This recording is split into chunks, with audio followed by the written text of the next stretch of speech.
অনেক স্বপ্ন নিয়ে বিশ্বকাপে গিয়েছিল দক্ষিণ কোরিয়া, কিন্তু গ্রুপ পর্ব থেকেই বিদায় নিতে হয় দলটিকে। আর দেশে ফিরতেই শুরু হয় তীব্র সমালোচনা ও বিক্ষোভ।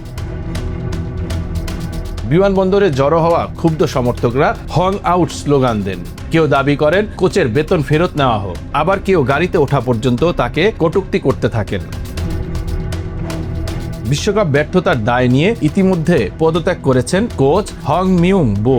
তবে সমালোচনা থামেনি। দক্ষিণ কোরিয়ার একাধিক সংবাদ মাধ্যমের দাবি, নিরাপত্তা নিয়ে শঙ্কা এবং ক্রমবর্ধমান চাপের মধ্যে দেশে ফেরার মাত্র 2 দিন পরেই তিনি পরিবারের কাছে যুক্তরাষ্ট্রের লস অ্যাঞ্জেলেসে চলে যান। এদিকে দক্ষিণ কোরিয়ার প্রেসিডেন্ট বিশ্বকাপে দলের ব্যর্থতার তদন্তের নির্দেশ দিয়েছেন। অভিযোগ উঠেছে যোগ্যতার বদলে পক্ষপাতিত্ব ও ব্যক্তিগত সম্পর্ককে গুরুত্ব দেওয়ার কারণেই এমন ভরাডুবি হয়েছে।